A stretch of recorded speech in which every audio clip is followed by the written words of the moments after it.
আমি কিন্তু একটা মানে খুব চিন্তা ভাবনা করে একটা ভিডিও নিয়ে এসেছি। সেটা হচ্ছে এখন আবার নতুন একটা অত্যাচার এসছে, মানে জ্বালাতন বলতে পারেন।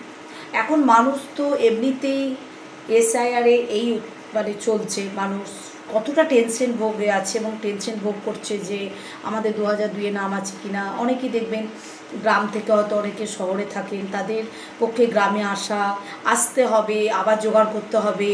হ্যাঁ, তারপর কাগজপত্র ঠিকমতো নথিপত্রগুলো না হলে তারা মানে ঠিকমতো সাবমিট করতে পারবে না, জমা দিতে পারবে না। এর মধ্যে তো একটা টেনশন আছেই, তার মধ্যেখানে আর এক যন্ত্রণা, এক জ্বালা এসছে। সেটা হচ্ছে সে সুযোগবাদীরা যাকে বলে, জালিয়াতিগুলো, তারা সে বসে আছে যে মানুষকে কখন আমরা ফাঁদে ফেলব। এই ফাঁদ থেকে আপনারা রেহাই থাকবেন।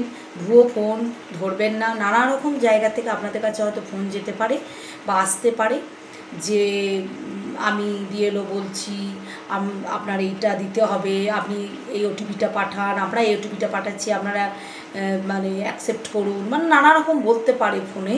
তো প্লিজ আপনারা দয়া করে ওইগুলো ভাবনা চিন্তা করবেন না এবং ওই ফোনগুলো কিন্তু ধরবেন না।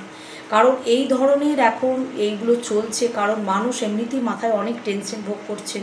তাদের পক্ষে মানে কোনটা ভুয়ো ফোন কোনটা অরিজিনাল ফোন তাদের পক্ষে এই মুহূর্তে বিবেচনা করা মুশকিল আছে।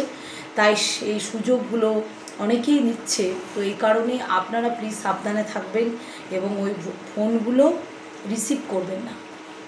দেখবেন যে ঠিকঠাক ফোন কিনা, তারপর রিসিভ করবেন এবং মানে নিজেদের বুদ্ধি খাটাবেন। কারণ অনেক সময় দেখবেন মানুষ তাড়াহুড়োতে অনেক কিছু ভুলভ্রান্তি করে বসে। তাই ওইগুলো দেখে শুনে তারপর কাজকর্ম করবেন। কারণ এখন যা অবস্থা মানুষের মনে, যেই চিন্তা যে আমার ঠিকমতো আমরা মানে 2002-এ নাম আছে কি না, অনেকে দেখবেন হয়তো ভাবছে যে আমার বাবার নাম নেই, আমার নাম নেই, অনেকে স্ত্রীর নাম নেই। এক্ষেত্রে কিন্তু এই ভুলভ্রান্তিগুলো করে ফেলছে, তো অনেক বিপদও আসতে পারে। এই কারণে খুব সাবধান ভুয়ো ফোন থেকে।